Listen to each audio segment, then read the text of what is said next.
So, welcome to the Defiant Spirit podcast. Nice to have you back. Thank you so much for having me. You like my new studio? It's very nice. Yeah. Thanks to our good friend Yovel at Let's Do Podcast, which is where we're now doing it. Anyways, why don't we just get caught up? It's been a while since we've done a podcast together. I don't need to get caught up, but I maybe was going to say, I don't think you need to get caught up, but maybe the audience needs to get caught up. It's probably been at least a year since we've done a podcast I think together. so. Yeah. So, what's going on in your life? What's going on with Wildflower Mystic? Wildflower Mystic is branching out to circles and groups. So we're doing groups, circles and women's circles once a month in Denver.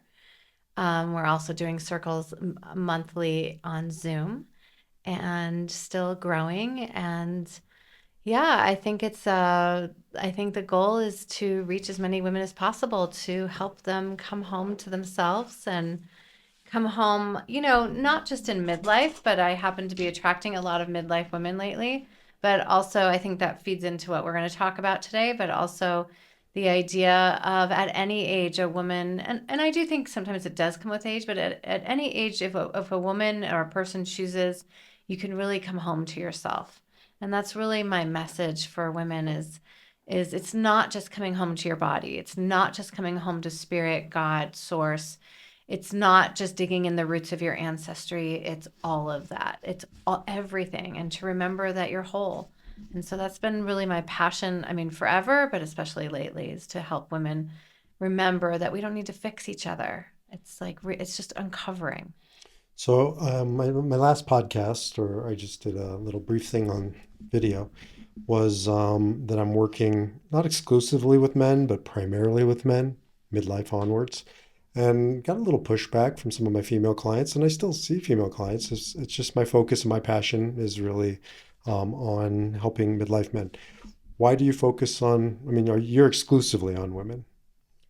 Yeah, I am. I think partly because, first of all, would you gel with Wildflower Mystic? Are you Wildflower Mystic, Baruch Halevi? Nothing really about me is wildflower.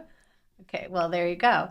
I mean, the name Wildflower Mystic, it really implies that at any time a woman can step into the idea of what a wildflower is. A wildflower is a flower that grows every year and comes back every year stronger, but doesn't grow by herself. She grows in community. And the mystic is the mystic within. And we're all mystics within, men and women, of course. But there's a specific way of in the world of being a man, right? That I don't understand. And there's a specific way of being a woman. And then there's different times in our lives when we need different things. And but the ultimate goal is to come back to home and center.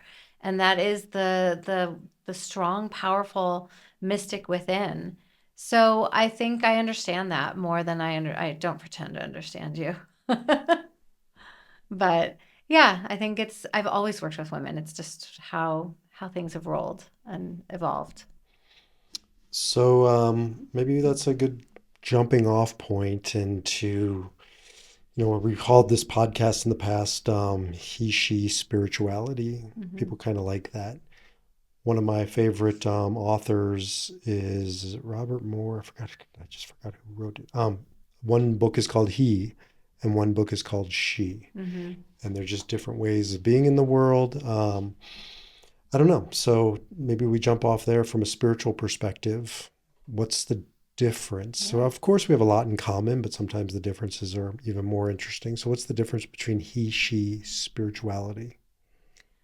So I can only speak for women, but I think, and then maybe you speak for men and see what our similarities and differences are. But I think for women, as we get older and, step into who we are, I think men and women both have like times of, it could be called a midlife crisis. I think it's more of a life review.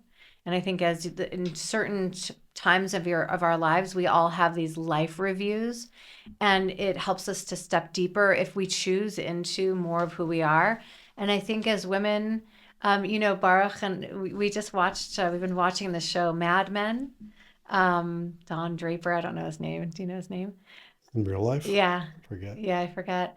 But it was like it's been a fascinating watch, like just from like a kind of a historical perspective of like what it was like for men and women in particular, I think, in the 60s, right? And I'm sure in the 50s and before that and 70s and how we've evolved as women. And I'm really not a strong feminist, but I think that, as we look, I do so much ancestral healing, and so watching Mad Men was kind of like a jump in back in time to see how. I'm sure it's like dramatized.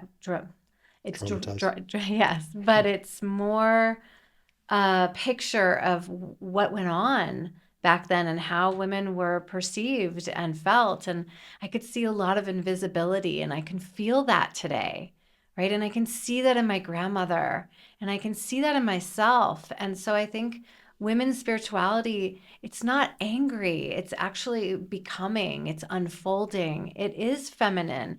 But we need the masculine container as well in order to work on calming our nervous systems. We need a healthy masculine in order to be the healthy feminine. We need you guys. Well, it's nice to hear because that's not usually the message you hear oftentimes in feminine spiritual circles. Mm-hmm. It's oftentimes, there's a word that likes to be thrown around, which I reject a term, toxic masculinity. I don't think there's such a thing. Mm-hmm. I think that's like calling something toxic love. If it's toxic, it's not love. If it's toxic, it's not masculine. But you never hear toxic femininity, right? And so, because I don't believe it's true feminine if it's toxic. And Mm-hmm. so it's nice to hear, really. It's also, people like to only remember or look at what they want to, because if you watch Mad Men, of course, women seem like second class citizens in many ways, but men are expendable. Like, that's the era of getting ready to go to Vietnam, or prior to that, everybody in the movie had served in World War II, Yeah. right? There's an expendability to watching men in that era. They're like a commodity. Like, how much can they produce? Mm-hmm. How much can they generate? Right? So a machine-like quality with men too, which has trickle down qualities to today that makes me and my skin kind of crawl. Absolutely. And I think like along those lines of what you're saying is, all those men went to war, right? And what happened? Like we see in some of the show, we haven't watched all of it, but what happens to people, men and women, when you're not taught back then to feel your feelings, to deal with your emotions, to deal with your traumas. Can you imagine a man going to war and then coming back, having to shove it down so far inside of him that it doesn't exist? And that was part of, I think he shoved his childhood down so far down. It was like, this doesn't exist. I put it in a box. And it was fascinating as a like a historical piece of what happens when nobody knows how to process emotions and sit with yourself and feel you into your nervous system and somatically heal, and all these terms that we have today didn't exist back then. We can't judge it. We don't know what they went through. They went through trauma. I mean, think back way farther back, trauma and war and all of those things. And what was created, I think, masculine and feminine, was a survival mechanism. And then look at today, like you and I, or we see clients, we all play that out. You talk about the Enneagram a lot. It's like where we go into stress and what that line is where it's like, oh God, here I am. Fortunately, I think we do have a lot more tools and a lot of different ways to raise children and to build businesses and be a businessman. But there are still those stigmas of like masculine and feminine, and I think that we don't have to, we're not getting into politics or society, but I do think our world has in some ways shoved those things in a different box, Mhm. where I think the point is that we are supposed to live in harmony with each other and be real with each other and have these conversations. Yeah, I mean, it's refreshing to have a conversation about this where it isn't sort of prejudged, or both of us coming in with our minds made up, Right. and it's not binary. This is right. This is wrong. It's fluid in many ways, and I think too there was an overcorrection. Like, people like to get angry about where they've come from. You and I talked about the other day. It's actually immoral to judge a previous Mm. generation by today's standards. And you see a Oh, lot of definitely. that, right? A lot of cancel culture is getting rid of people from the past based on what we know today. Hmm. And it's so easy to do that. But as I said to you, like, what if that's true? Then our great great grandchildren are going to not watch our podcast because we're sitting on leather chairs. Hmm. And it was like, oh my God, they used to sit on dead cows, Right. right? And like by today's standards, this is part of our world. It was right or wrong, I don't know. But, and then what happens is we overcorrect because we're reacting. So Hmm. I'm not going to be like my great great grandfather. I'm not going to be like my dad. And then we swing to the opposite because it's reaction, it's anger, it's again, it's an overcorrection. And I think we did overcorrect as a society, you know, and to extremes on masculine, to extremes on sort of the feminism and the angry on both edges. And I'd like to think what we're doing is bringing it back to sort of a, they're not the same, but they're not totally worlds apart either. Masculine and feminine overlapping. Yeah, I definitely agree with that. I think the key is to there's two things that I like. I like what you said about what we talked about. You can't judge a generation of people who did things out of the generation that they lived in. And when I do ancestral healing and we go way back, I see a lot of trauma and a lot of destruction and a lot of survival. And again, when you're in stress, you go to your line, like that fault line of I'm gonna break, and you live in that break. And that's what has been passed down. And I think we have an opportunity now. And I look at our kids' generation, right? And I look at our children and how differently they are already doing it. And in some ways it's because obviously it's because of us, and also because they're learning a different way too. So like you said, like in 20 years, they're not going to sit on leather chairs. It'll be appalling. But we don't know what we don't know. So I think the other thing is that to have these healthy discussions, we have to be healthy people, right? So maybe we can talk about how do you, as a masculine person, like open to some of these survival tactics that make not you personally, but you can talk personally, make you react and not really stand in your what you call the king, Mhm. the true healthy masculine. Well, back to the, sort of the overcorrection. And I think that what has happened is a lot of men over the past generation have been emasculated, or they've allowed themselves to be emasculated. Getting rid of masculinity is not the answer. It's harnessing masculinity. It's not letting it dominate and control you, right? And it's not getting rid of it. Those are extremes. Those aren't real. So, one of my favorite examples is I know a woman who said she would never allow her son to have guns, any shape or form. And I remember talking to her when he was about 8, and she had given up because he turned his toast into a gun Mm-hmm. and he turned sticks into a gun. So finally, she got him Nerf guns. Like, you can try and get rid of that, or you can harness it, right? And really teach a young man something to do with that that's constructive and not destructive, kind of a thing. And I think that that's where, men are coming to me, and we're doing a lot of work around how do you honor your impulses, right? Men are wired differently than women. Men are visual.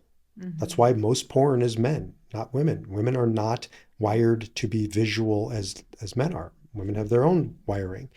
And so if it's just you're bad, you're wrong, right? Don't go down that path.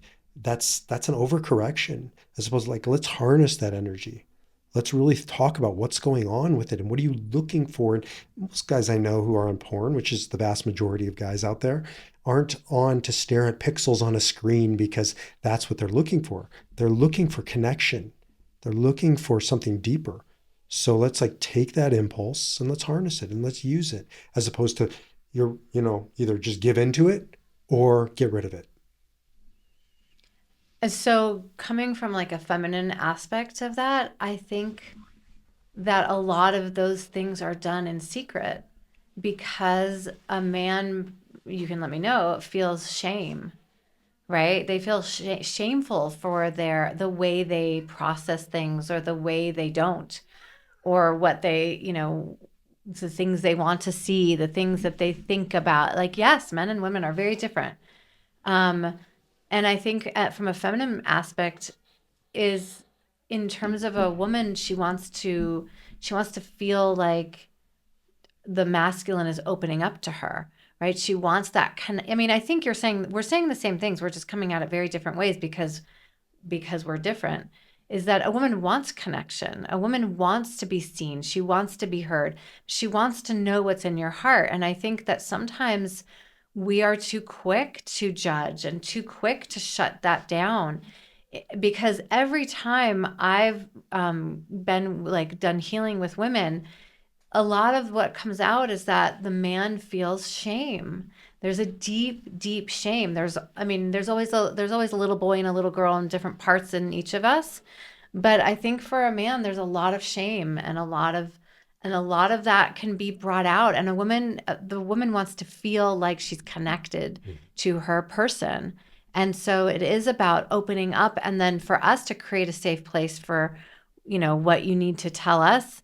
And then for us to feel like we are safe enough to also share that pain. I think you're talking about connection. Yeah, and a teacher of mine, Allison Armstrong, who teaches a lot on sort of traditional masculine feminine, says that the problem when she's teaching women is most women think that they're with a hairy woman, right? And it's a man. Yes. It's not a hairy woman. It's a man. It's a different operating system. It's different wiring. And if you don't, this is true in anything, not just, male-female partnerships. If you judge somebody from your vantage point, you're going to be disappointed. You're going to cause suffering. You're either going to cause a reaction or whatever, as opposed to, let me understand that better. Okay, so I'm going to get a little not personal with us, but like let's talk about sex for a second. So that's a perfect example of like a woman thinks she's with a hairy woman, right? Like, so a men and women have sex very differently. And I think this brings home what we're talking about. A man has a single focus. A woman wants you to give her a little massage or touch her toes or whatever, right? Like everything but, right? You have to get her in the mood. A man gets in the mood.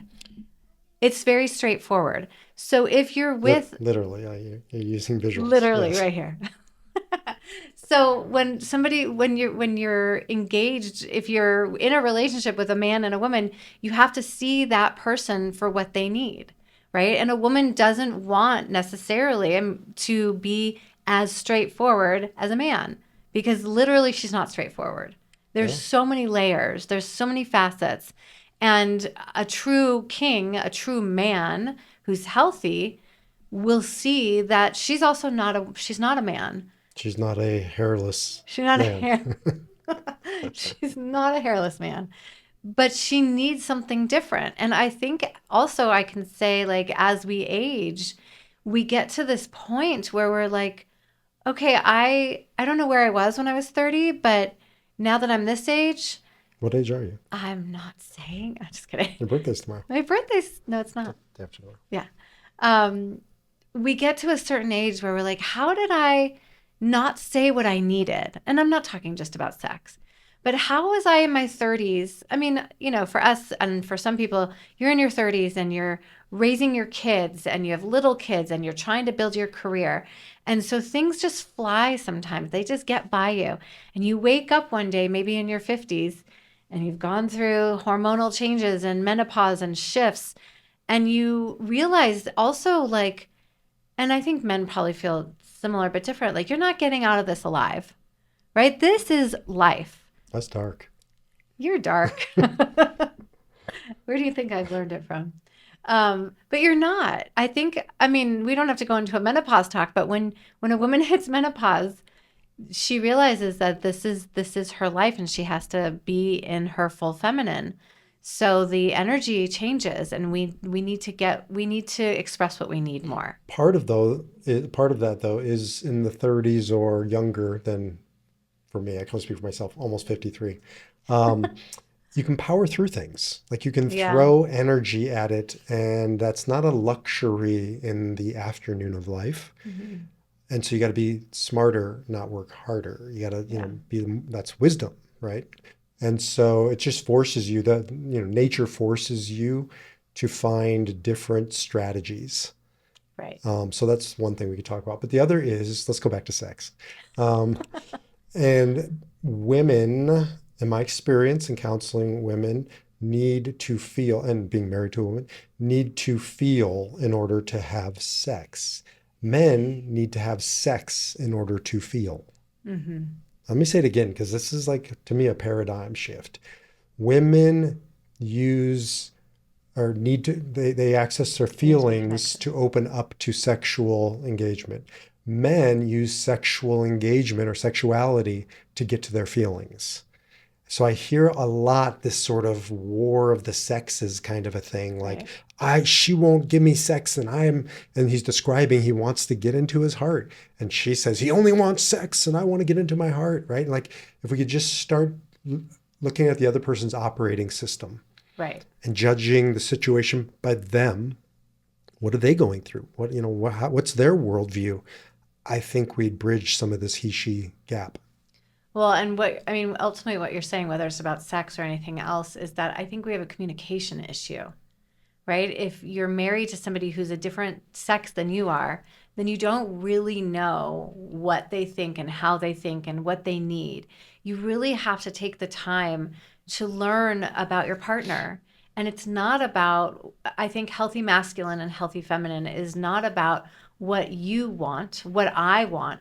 I mean, it is, it's included, but it's about when you're really seeing that person in front of you, it's seeing that they need something that you don't naturally either know how to give or understanding that the wiring is different. And that's where communication comes in. But I think communication to me is the secondary issue. The primary issue is empathy, right? Understanding where that person's coming from. Because, when I counsel women and who are going through struggling in their marriages, and we have the masturbation, the porn conversation at some point, they're like, not my husband. Like every woman says, not their husband. So nobody, the 95% of guys on porn, it's not their husband. And what we're doing is we're creating a culture, you said it before, of shame, of silos, of shadows, of, hiding. And so as opposed to inviting your partner in to share Right. what they need, Right. what turns them on, why they're, interested in having sex. The deeper things, yes, you're right, it takes communication, but seeing it from the other person's operating system would make it so much better of a conversation. Well, and I guess I would say to that is like, what if everything was on the table? Right? What if all of our shadows were here, sexual shadows, desires, whatever, and like everything? What if it was all allowed? I mean, wouldn't that be a beautiful way to bridge the gap? I mean, I think, yeah. And then I think it's the shadow. And I think women have, men, and I haven't counseled a lot of men, but what I hear from their wives is that they have shadows and it's still not appropriate socially or culturally for a man to fully express his shadow. Number one, it can be scary, right? Number two, it can be dangerous. It can be unacceptable. And To whom? To society or to his wife? I think both. I think both. I mean, I believe that if a woman wants full safety and connection in her relationship, we have to be willing to hear some hard stuff that we aren't wired for and release the judgment and just be the container. I often say that like the masculine is the container so the feminine can calm down. But I feel like this is a podcast on like the masculine. Like I'm Yeah. I'm very pro masculine. I really am because I have seen in my practice and also in myself that when a man feels comfortable to let down and be able to be his full self, he's wonderful. That's right. You heard it here first. I mean, really, like he feels safe and then he can create a container okay, I'm just going to say you. Like you create that container for me to feel safe, to feel like I can be vulnerable. I can swim around in my femininity and somebody has my back. Now, obviously, women have women's backs. We all have each other's backs, but there is something beautiful about the masculine and the feminine coming together in all of who they are and then being really healthy in it. There's this calmness in the nervous system because we have so many generations of unsafety and uncomfortability and shame. And that's why, I do think women are afraid of the dark stuff that can come out of a man. And I see this a lot is that, back to Mad Men, is there's a reaction to, I don't want to go back there. I don't want to be that woman. I don't need that man to be that thing for me. And that creates a very difficult situation for a man who's wired to, as Alison Armstrong says, to procreate, to provide, to protect. It doesn't mean a woman needs a man to, well, procreate maybe, but to have those things. But a man needs to give it. A man needs to provide, to protect. It doesn't have to, maybe she's the breadwinner. That's not the point. The point is a deeper providing, a deeper protection. And when it's pushed away, or when you're told, I'm not going back to Mad Men era, right? It shuts a man down. Every single man I have ever counseled needs to procreate, protect, provide. Doesn't mean you have to have kids. There's different ways to create, to procreate. But when it's treated with this, that's so archaic. That's so, 1960s. That's part of shutting down the conversations and the primal needs of a man. Yeah, and I'm just thinking as you're talking, like, what are the primal needs of a woman? Like, how can a man, if he feels safe and not shamed and feels like he can honor who he is, like, what does that bring out in a woman, right? Like, what does she, it's a lot of women don't want to go back to that era and won't go back to that. And we're not going back to that era, but there is a level of, I just keep coming back to the word safety. It's so interesting. Yeah, but at 3 a.m., if something crashes downstairs in our house, Yes, but you're a masculine man. but So I maybe understand. there's another couple that are like, I've okay, I've honey, asked I'll go get I've it. asked this question 100 times. I have never got the answer, oh, she goes down. It's a primal thing. I can't explain it. I don't think I have to. I don't think they call in, there's a radio call show. Send us an email. If that's not the case, Hmm. like October 7th, 2023 in Israel, it was men who were out front, the front line in front of the women and the children. Now, maybe they all got taken, but I didn't hear of too many examples of a woman stepping in front of the man and taking the bullets for the man and the children. And I don't think it should. Who were the first to come out of the prison from the tunnels in Gaza? Women and children, right? There is something primal. And we don't have to be angry about it. We don't have to go back to the 1960s, but we do have to get back to this place of protection because at 3 a.m., I want to give you that if there's a burglar, I should face him first, right? I hope he doesn't get any farther than me. But there's this primal thing that why do we have to be embarrassed or like qualify that conversation? I don't think we have to qualify that particular conversation. I think that there is a deep rooted fear of not being heard and not being seen. I love my grandmother. She passed. I look at my grandmother, perfect example. She was kind of the madman era. She was, right? And my grandfather was the typical man who went to work every day, worked in insurance, came home, provided Had and his whiskey. had, I I don't know don't about know. that, but They're always but drinking and smoking in I that know show. they were. Although I don't think he smoked either. But anyways, like they were a typical couple. But in retrospect, and again, you can't judge a generation, but I think what women feel is this like very strong feeling of this fear of being overpowered. And so the anger and the intensity comes from like, I won't go back to that. And there is this like, there, And again, men have their own stuff, but for a woman, I believe it's like, don't bring me back there where I have no say. And it is also very different being a woman in the world, right? Yeah, in October 7th, they didn't they took the men, the men were on the front lines, but they took plenty of women and they did horrific acts It's true. to men and women, in both of those instances. But like typically a woman has to walk around and think, will I be raped in this garage down the street? Hmm. Do I know if I'm safe here and there? And their initial like reaction is, okay, look around, make sure that nobody hurts me. No, make sure no man hurts me, Absolutely, right? because there was that study that said a woman would rather be in the woods with a bear than in a dark garage with a man.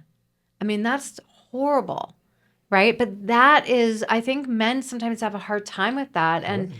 that is the hard part, is like we are concerned about not being seen, not being heard. And the truth is, when we are visible, then it can bump into, but are we safe Yeah, but physically? the man has the opposite reaction today of, I don't want to go back either. I don't want to be expendable.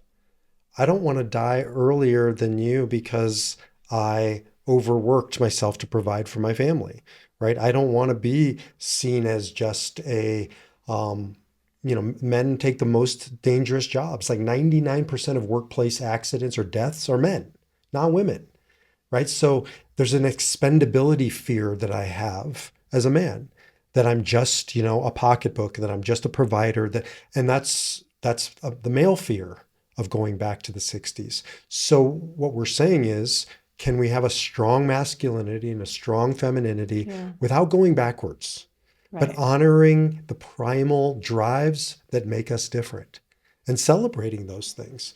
And by the way, I don't want to just be a provider and a procreator and a protector. I want to be a lover. I want to learn how to access my heart. I want to open up. I want intimacy. That's really you bringing me in to the feminine. And I think you've done a great job of it, and I can come further.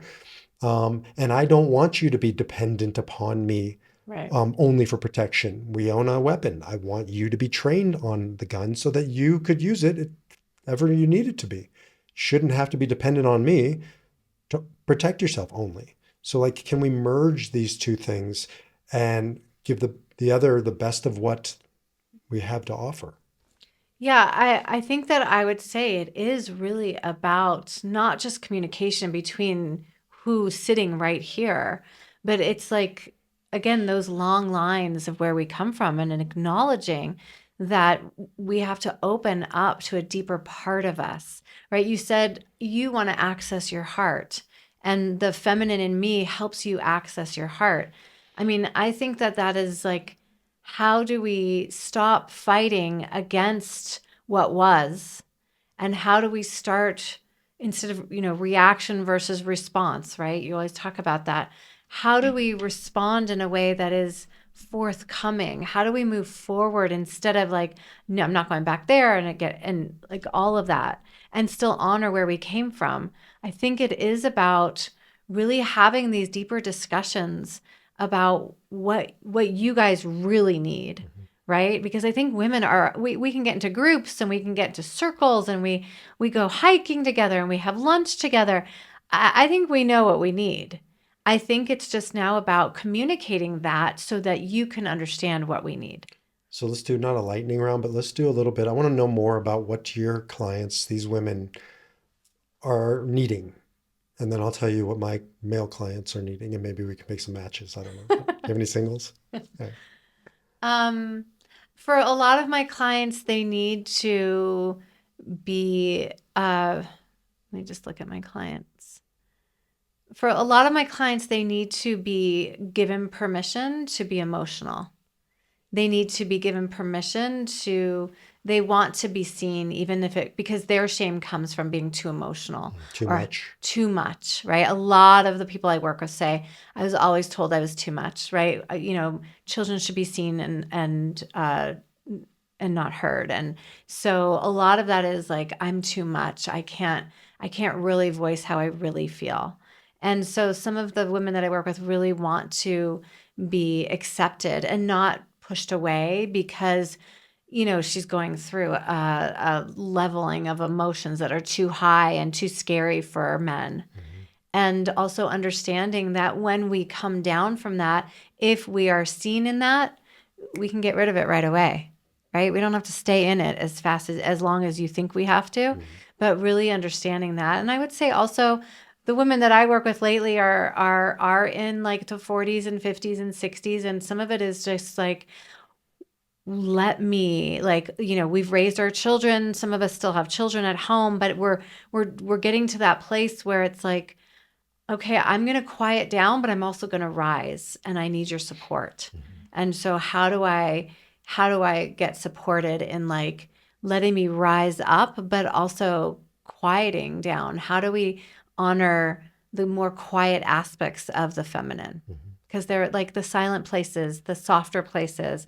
I think our society and our world, like we've gone the opposite way where it's like we have to be we could be a man, we can push, we can bring home all the money, we can raise families, we can do it single moms, we can do it. But the women I see, they're completely flat out burnt out.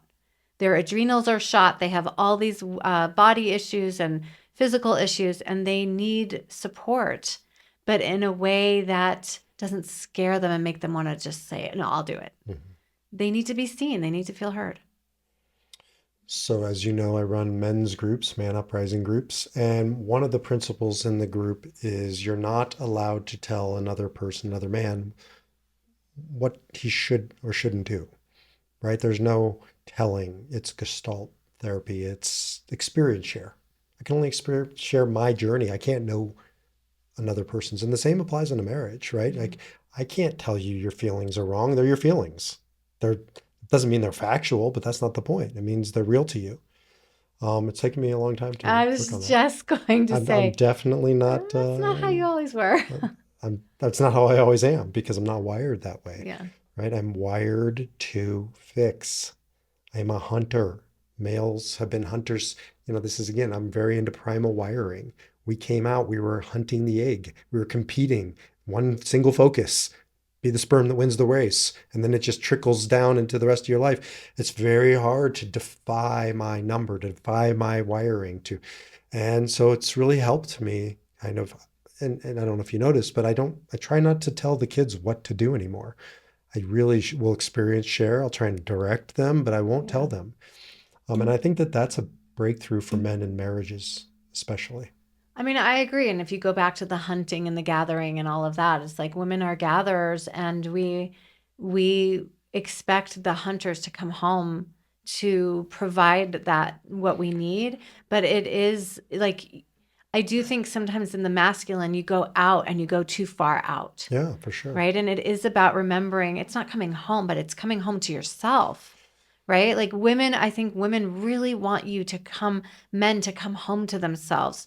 I mean, look at every woman at some point or another hands a book over to their husband and says, read this. Mhm. Or, hey, I made you a therapy appointment, right? Like every woman has done that. Or, hey, we're going That to go never here. works.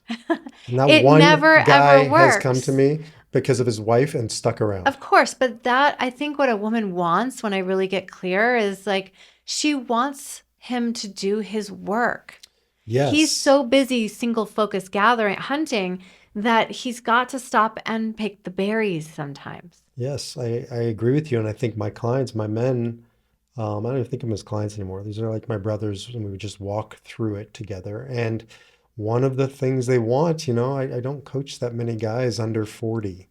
And you hit 40, 50, certainly. They want access to something deeper. It's very hard when they have been hunting for 2, 3 decades and they don't have that skill set. They don't have those relationships. You know how many guys have intimate relationships at our age with other men organically? It doesn't None. happen. Right. They have to actually start making an effort, and it's golfing buddies and it's poker buddies and it's hunting buddies, but it's not, like true friends. And so they want it, but they need help. They need support. They need encouragement, not pushing, not Right. telling. Right. Okay. So I think about Aviv, our youngest, who's 14. And we always say, we just said this a few nights ago, who's the most emotionally sophisticated in the house? And Aviv's like, I am. And he's, it's interesting because I mean, he might not like this, but like in this day and age when being gay is fine and acceptable and doesn't matter, he is still mocked and teased. Why? I mean, at this point, he says he's not gay. I don't give a crap, right? But he's in touch with who he is. He's an amazing, and teenagers are hard, but that little boy, or big boy, he knows who he is emotionally. He can express himself like men that I mean, older men that would never be able to know how to do that. And like to me, that's like very healthy masculine, but it's still not socially acceptable. He's called what did he say? Fruity, zesty, gay, right? Because he's in touch with who he is and his emotions. He can sit down with a girl because girls are more emotional, and he can have full on conversations, and how he feels and what he thinks and how what the situation is about. But that is still not acceptable in a strong man. I would agree. And I would also challenge a lot of women who say they want that from their man, but they push it away. A lot of my clients want to engage like that with their partner, but their partner isn't necessarily prepared for it. They say they want it. Do they really want it? Are they really willing to allow him to step into that where it may take him away from his earning power, as an example, right? There are consequences. And if you want to be authentic, if you want to be transparent and honest, then we have to be honest. And I don't want to be a lawyer anymore. I've talked to Mm-hmm. guys who say, but I have to because like she doesn't want to work and I don't want to make her work. And here's our nut and all this stuff. And so like we have to make sure we really want what we say we want and provide a context where he can do some of that. He can have that heartfelt stuff and still be, wanted and welcome in the home. So maybe what you're saying from that is, we're not just feminine and we're not just masculine, right? There's many times when women are going to need to pull up their masculine and pull up that side in order for their partners to be softer. We have to let them know, just like we want to know. We see that, like, yeah, it's scary to have a conversation to say if you're a lawyer for 30 years and suddenly you don't want to be, but having those conversations allows the woman to step into more of her masculine and allows the man, like if you are all feminine and there's no room for any other feminine in the whole family or the whole relationship, then you're cutting off a piece of a man that really needs to find that. And so the truth is like we're not just masculine and just feminine, right? Finding your heart is a feminine quality. So the dance between the two, there's some gray here because there's a nuance. Because if I don't provide that for you, that I've got you, then how are you going to let down? Right. And it's important that you let down so men don't die early or whatever. So I think, coming full circle here a little bit is like, yes, we do have masculine and feminine, but it's important to honor like the masculine and feminine within ourselves. And I think that's the shift midlife and onwards as we get to take on those other energies and invite our partner, whoever it is, to take on some of the opposite as well. Absolutely. So awesome. Well, this was just like jumping back on the bicycle a year later, and here we go again. So let's do more of these, Absolutely. and I'll see you at home. Take care.